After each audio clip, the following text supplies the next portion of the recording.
Bonjour à tous et bienvenue au monde merveilleux de Nintendo. Cette semaine, j'ai décidé de faire un peu différent. J'ai vu que je me promenais sur les différents réseaux sociaux puis je vois souvent des gens qui posent des questions. Ah, ce jeu-là, est-ce qu'il est bon? Est-ce qu'il y a un jeu qui ressemble à tel style de jeu? Donc, cette semaine, j'ai décidé de faire un peu un cours 101 sur Nintendo et tous ses studios de développement. Donc, on parle vraiment de toutes les compagnies qui font des jeux en collaboration avec Nintendo. Que je vais vous parler aussi un peu les styles de jeu, les genres de jeux. Je vais aussi vous dire si les jeux sont conseillés aux enfants. Il y a quelques jeux dans cette liste là qui sont bons aussi pour les enfants, fait que je vais vous en faire part aussi dans ma vidéo. Donc, je vous souhaite un bon visionnement. Alors, sans plus tarder, on va commencer avec le premier studio principal chez Nintendo, qui est Nintendo EPD Division, qui EPD est pour Entertainment Planning and Development. Donc, en gros, c'est tous les gros jeux principaux qui sont sortis par Nintendo viennent pas mal de ce studio-là. Donc, on parle ici de tous les jeux de Mario, les jeux de plateforme, les jeux de Zelda, tous les jeux de Zelda, c'est une série d'aventures.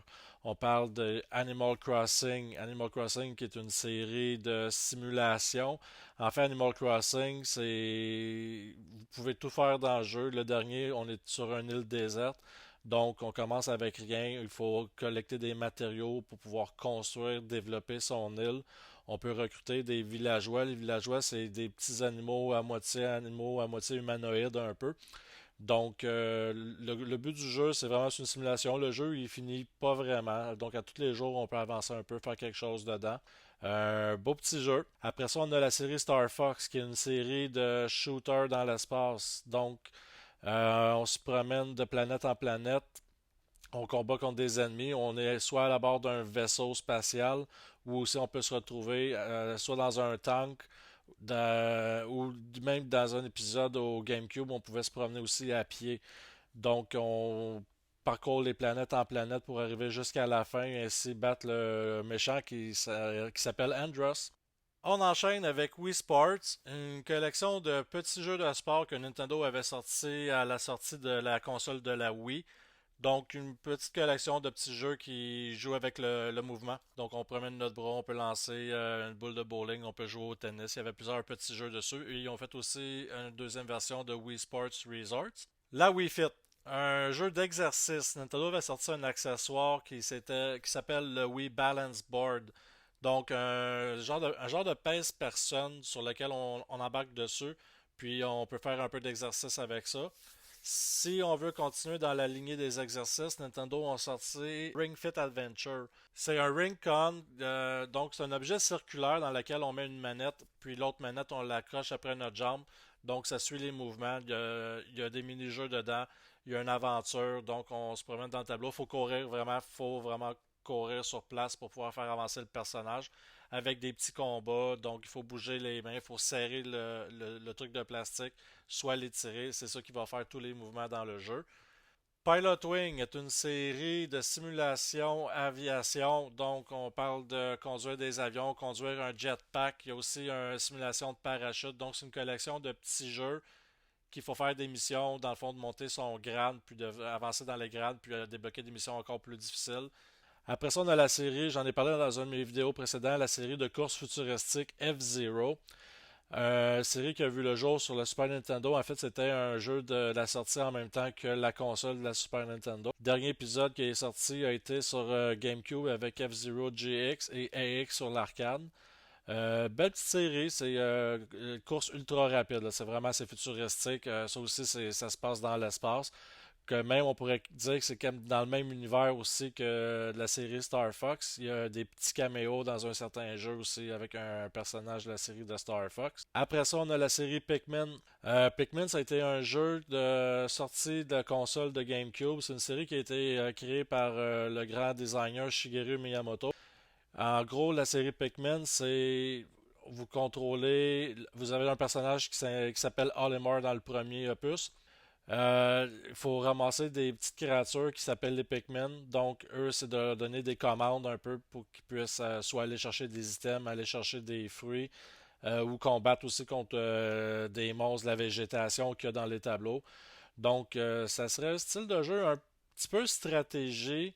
Vous pouvez faire des petits groupes avec les Pikmin et ainsi leur donner des commandes d'aller chercher les objets. Puzzle un peu, là, il faut trouver des objets pour pouvoir permettre de construire des chemins afin d'accéder à des niveaux antérieurs ou des secrets ou aller plus loin dans les autres tableaux. Et aussi, Nintendo EPD ont développé les jeux de 2D de la série Metroid. Donc, on parle des tout premiers Metroid, on parle de Metroid 2 au Game Boy, on parle de Super Metroid, on parle de Metroid Zero Mission aussi et Metroid Fusion. Donc, vraiment, tout ce qui est 2D. Les autres, je vais y arriver un peu plus tard tantôt pour la série de 3D qui est Metroid Prime. C'est aussi eux qui ont développé le jeu de Splatoon. Le jeu Splatoon, c'est un style de jeu 4 joueurs contre 4 joueurs. Le but, c'est de... On combat sur différentes arènes, puis c'est de remplir l'arène de la couleur de la peinture le plus possible. Donc, l'équipe entre les deux qui a plus rempli la peinture de l'arène à un pourcentage va gagner la partie. Peut-être un peu moins pour les enfants parce que ça joue beaucoup sur Internet. C'est très compétitif, ça aussi.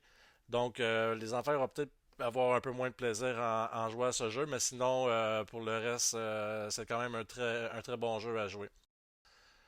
Ils ont aussi développé le jeu ARMS, c'est une de leurs dernières licences qu'ils ont développé avec la Switch. Un jeu de combat style boxe un peu. La particularité, c'est que les points, quand on donne un coup de poing, les bras allongent. Donc, on peut avoir différentes sortes de points qu'on peut équiper à notre personnage. Puis, là, dans le fond, le but, c'est de faire perdre la vie de l'autre joueur ou de l'ordinateur contre qui l'on joue. Nintendo PD a aussi développé les jeux de Yoshi. Le dernier étant sorti sur la Switch, il y a Yoshi Crafted World. On parle encore d'un jeu de plateforme. On se promène dans des niveaux, on a des objectifs, des trucs à ramasser dans les niveaux, soit des fleurs, des sous, puis on avance de tableau en tableau, se rendre à la fin du jeu. Ce jeu, je le conseille pour les enfants. C'est pas vraiment un jeu trop difficile, à moins qu'on décide de faire du 100%. Comme deux, trois derniers tableaux, là, c'est un petit peu plus technique, mais sinon, je le conseille grandement pour les enfants, ce jeu aussi. Pour terminer, Nintendo EPD ont aussi développé la série Mario Kart, qui est une série de courses avec des petits cartes, série légendaire qui existe depuis le Super Nintendo. Donc, je pense qu'il n'y a pas beaucoup de choses à dire sur les jeux de Mario Kart. Là, sont tous extrêmement plaisants. Ils ont sont rendus avec le 8 qui est sorti sur la Switch au mois d'avril 2017. On attend beaucoup le 9e opus. Ou peut-être, moi c'est dans mes rêves, là, mais ça serait un style de Mario Kart avec toutes les séries Nintendo mélangées un peu à la Super Smash Bros. Donc, c'est pour la série de Mario Kart. Donc, ceci pour le Nintendo EPD. Ensuite, on a le studio One Up, qui anciennement s'appelait le studio Brownie Brown. Ils n'ont pas fait beaucoup de jeux. Ils ont fait une série qui s'appelle Magical Vacation. Ils ont fait 3 jeux. Il y en a 2 qui sont jamais sortis du Japon. Un petit jeu de rôle qui ressemble un peu à Secret of Mana, car c'est les anciens membres de studio de Square qui ont créé leur propre studio quand ils sont partis avec quand ils ont créé Brownie Brown. Donc il y a beaucoup de similarités avec Legend of Mana, Secret of Mana. Puis c'est eux qui ont développé sur la série Mother, ils ont fait le jeu Mother 3 en collaboration avec le créateur de Mother qui s'appelle Shigesato Itoi. Donc c'est pas mal des 2 jeux qu'ils ont fait. Puis aussi ils vont donner des coups de pouce là, sur d'autres projets de Nintendo. Nintendo c'est une de leurs forces. Ils ont tellement de studios connexes qui peuvent prendre les ressources d'un studio à l'autre pour être capable de vraiment comme terminer puis donner des coups de pouce pour pouvoir faire leurs autres jeux des autres studios. Après ça, on a le studio Monolith Soft. Un de mes studios préférés. Encore une fois, c'est des anciens membres de l'équipe de Squaresoft qui avaient à la base travaillé sur des jeux de Final Fantasy, Final Fantasy 4, Final Fantasy 5, Final Fantasy 10. Puis le créateur du studio, Tetsuya Takahashi, avait comme proposé un pitch de faire le jeu de Final Fantasy 7. Puis Square trouvait que c'était un petit peu trop dark pour eux, donc ils l'ont laissé faire son propre jeu avec sa conjointe Soraya Saga. Donc les deux ensemble ont créé le jeu Xenogears, qui est un des jeux les plus formidables du monde, mais là je dérape un peu.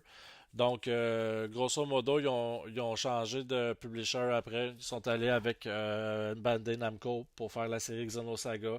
Ça n'a pas assez vendu. Donc, Bandai Namco, ils ont comme laissé tomber.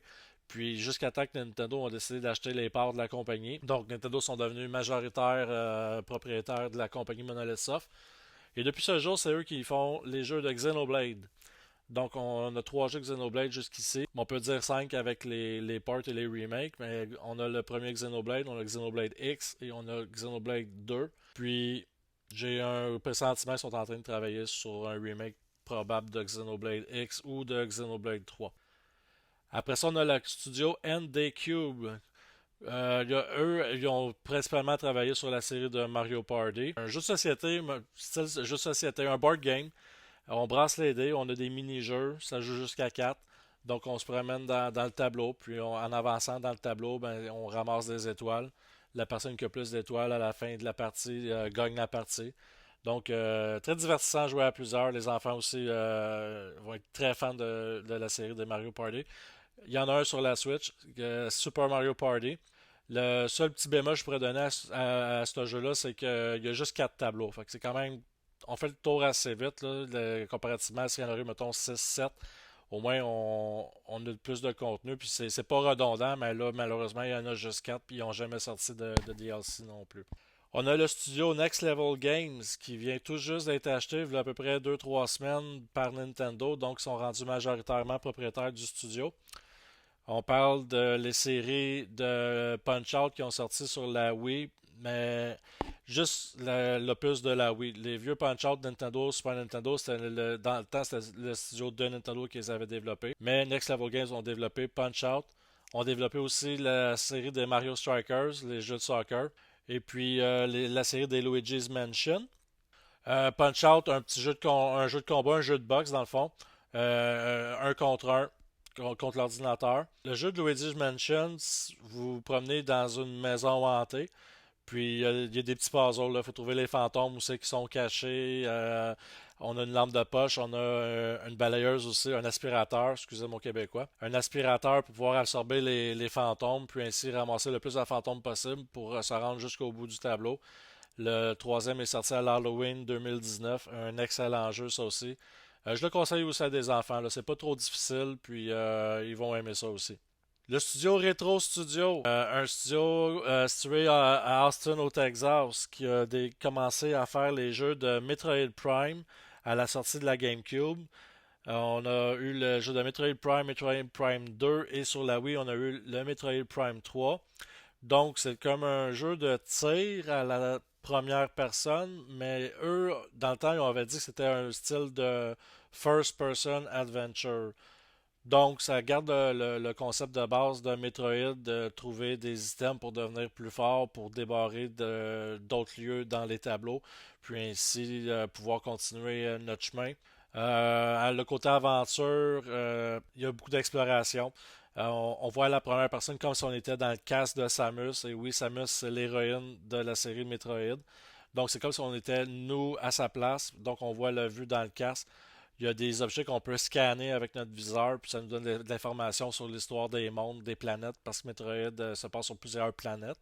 Puis un peu plus tard, la suite du départ de la compagnie Rare, que je vais parler un peu plus tard dans cette vidéo, on a eu le droit à la série Donkey Kong Country, donc un jeu de plateforme avec la fameuse icône Donkey Kong, qui continue un peu dans la veine des jeux Donkey Kong Country du Super Nintendo. Donc le premier est sorti sur la Wii et le deuxième sur la Wii U, puis reporté sur la Switch avec Donkey Kong Tropical Freeze.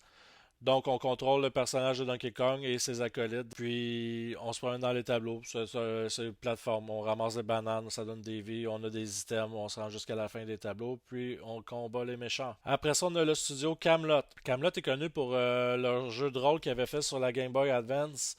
Les jeux de Golden Sun. Ils ont fait trois jeux de Golden Sun. Deux sur le Game Boy Advance, un sur la DS. Une belle petite série.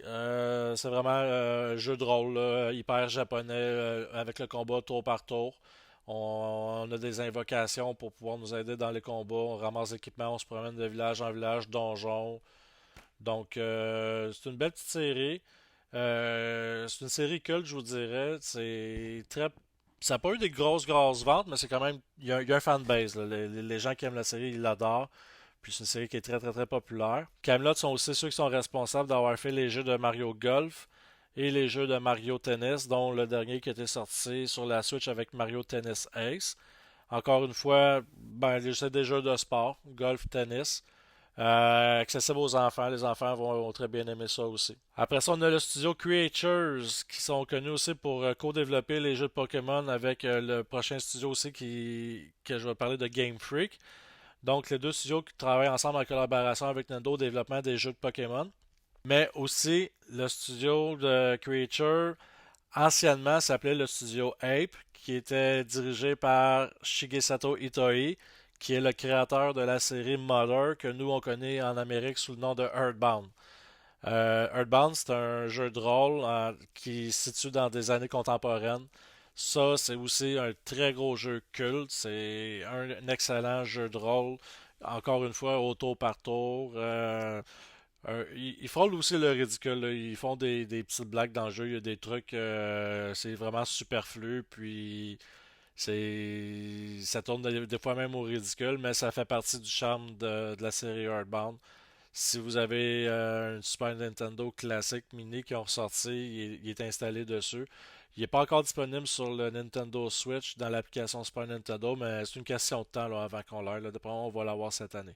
Ils ont fait la série des Picross, un petit jeu de puzzle où il faut mettre des points sur la carte, puis ça nous donne des dessins.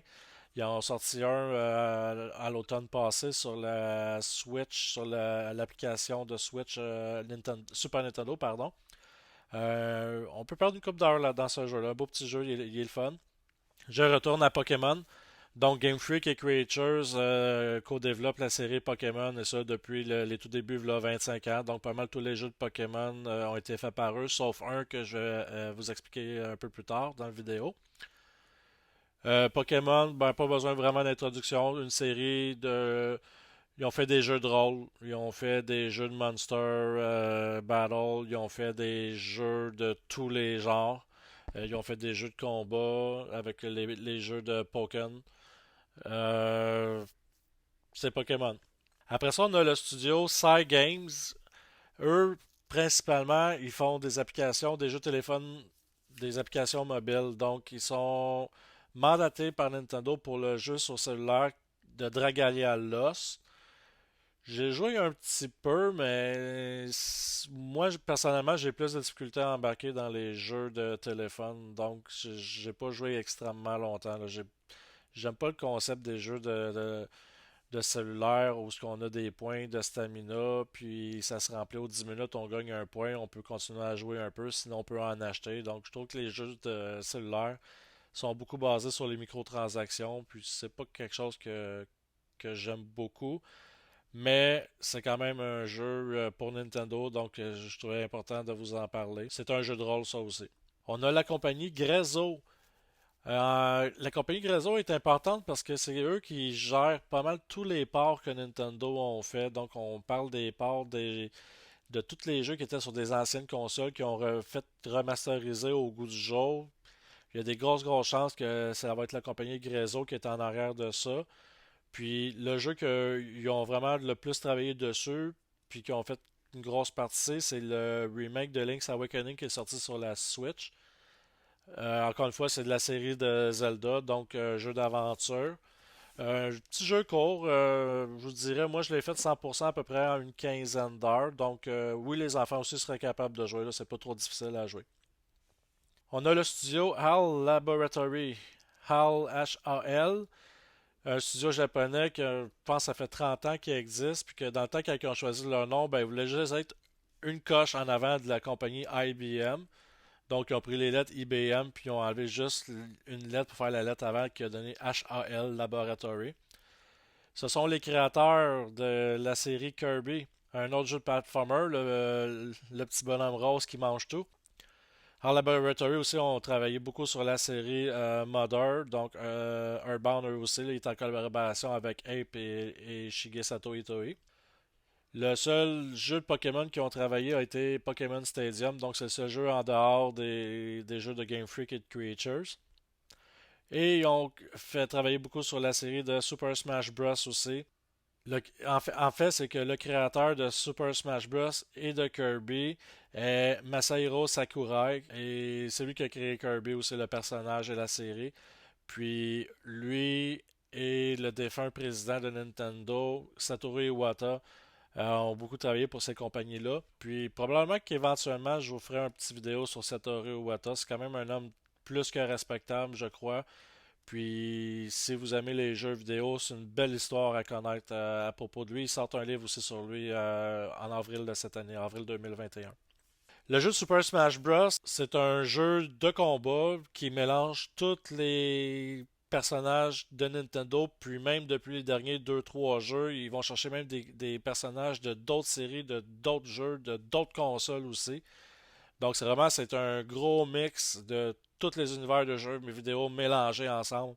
Donc on peut avoir Mario qui se bat contre Sonic, qui va se battre aussi contre Pac-Man, qui va se battre aussi contre Cloud de Final Fantasy. Je dis jeu de combat, mais c'est pas des jeux hyper violents là. C'est vraiment fait pour tout le monde, je crois. C'est sûr en ligne c'est un peu plus compétitif. Là. Il y a beaucoup de grosses compétitions. Il y a des gros tournois par rapport à ça. Mais je vous dirais, tout le monde peut avoir du gros plaisir là, avec ce jeu-là. Là. Les enfants aussi. Là. Les miens, ils jouent souvent à Smash Bros. Avec moi. Intelligent Systems, c'est eux qui sont à l'origine des séries Wars et des séries Fire Emblem. Donc vraiment tout ce qui est Wars, Advance Wars qui avait sorti sur la Game Boy Advance. Puis tous les jeux de Fire Emblem, c'est des jeux de stratégie, des jeux un peu plus guerre, un peu je vous dirais. C'est qu'en fait, vous contrôlez une armée, puis vous devez combattre les armées adverses. La particularité avec les premiers jeux de Fire Emblem, mettons juste je vous dirais les 13 premiers peut-être, c'est que quand votre personnage il tombait au combat, ben c'était terminé, le personnage était mort, puis on pouvait plus jamais le revoir de la partie. Donc c'était très frustrant des fois de recommencer une carte de bataille après 3 heures de temps de jeu parce qu'on a fait une petite erreur puis que le personnage y est mort. Dans les derniers jeux, je vous dirais depuis les trois quatre derniers jeux, il y a des modes un peu plus moins intenses là, qui permet de continuer avec les personnages dans les prochaines missions, de les faire revenir dans le fond. Intelligent Systems, c'est aussi eux qui ont développé la série de Paper Mario. Donc, une autre série de jeux de rôle mettant en vedette Mario. Le dernier jeu étant sorti l'année passée en 2020 avec Paper Mario The Origami King, qui est un excellent jeu, tout faire à peu près là, à 100% dans le jeu. À peu près, moi, ça m'a pris à peu près 45 heures aussi. Là. Je l'ai adoré du début à la fin. Enfant, je vous dirais, parce qu'il y a beaucoup de textes quand même à lire, donc c'est un peu savoir, les textes vont me donner des indices, savoir comment progresser dans le jeu. Donc, si vos enfants savent lire, oui, je crois qu'il n'y aurait pas de problème. Mais c'est quand même jeu de rôle, là. Il y a des combats, il faut placer les stades de bataille. Dans le fond, il faut les arranger en fonction de comment que les ennemis sont placés, puis essayer d'avoir le moins de coups possible pour terminer le combat. Intelligent System aussi, c'est eux qui ont développé les séries des WarioWare. Donc les jeux de WarioWare, c'est des collections de mini-jeux. C'est des petits jeux d'à peu près 10 secondes qu'il faut résoudre le jeu, puis après ça, on enchaîne avec le prochain. Donc, un peu puzzle, mais c'est beaucoup une collection de petits jeux de mini-games. Des très bons jeux aussi. On a après la compagnie Sora, qui est la compagnie qui a été créée par Masahiro Sakurai, qui est le créateur de Super Smash Bros. Et de Kirby. En fait, c'est qu'il a créé la compagnie Sora juste pour un jeu, puis c'est le jeu de Kid Icarus qui ont sorti sur la 3DS, Kid Icarus Uprising. Kid Icarus, c'est un jeu je vous dirais un shooter. Puis il y a comme deux parties. Il y a la partie qu'on est comme dans le ciel, on se promène parce que Kid Icarus c'est un ange qui se bat avec un arc qui tire des flèches. Donc c'est un peu avec la mythologie grecque, un peu avec Medusa, avec des cyclopes, des trucs comme ça. Donc c'est vraiment la partie du ciel, ben c'est on combat en lançant des flèches un peu partout. Puis après ça on a la partie qui est comme sur le sol. Donc après ça, ben, ça continue, c'est des combats. On avance dans les tableaux, on se combat contre les ennemis, puis on bat les boss à la fin des tableaux. Bon jeu aussi, un très bon jeu. Et évidemment, Sora a quand même donné un petit coup de pouce là, pour Super Smash Bros.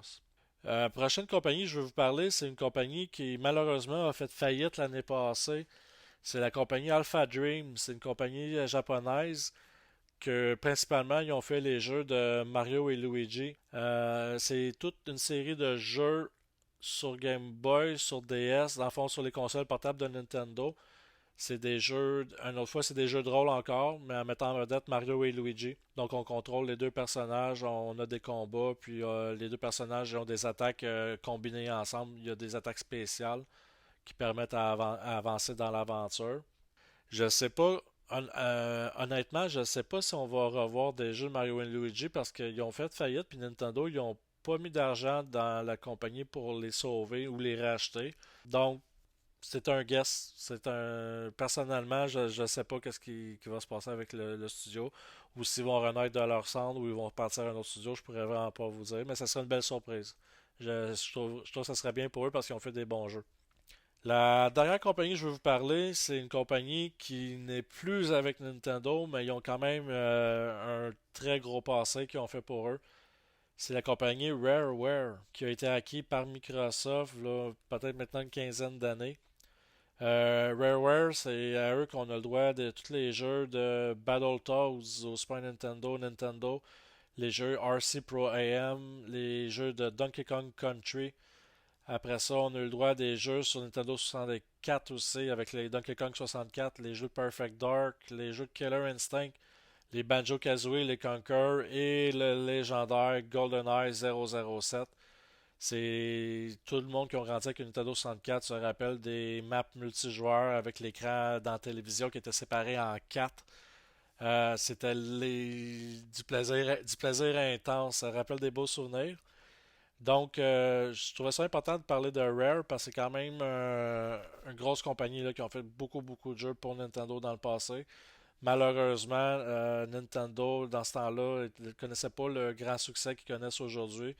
Ils ont décidé de vendre leur part, puis c'est Microsoft qui ont ramassé leur part. Puis depuis ce jour, Rare fait des jeux pour la Xbox. Donc, grosso modo, ça fait pas mal le tour des compagnies de développement de Nintendo. Donc, j'espère que vous avez aimé mon introduction aux différents studios de développement de Nintendo. Si jamais vous avez des questions, vous pouvez me laisser des commentaires, ça va me faire plaisir d'y répondre. N'oubliez pas de vous inscrire à ma chaîne si vous ne voulez pas manquer mes prochaines vidéos et vous pouvez activer la petite cloche aussi. Et sur ce, je vous dis à la semaine prochaine!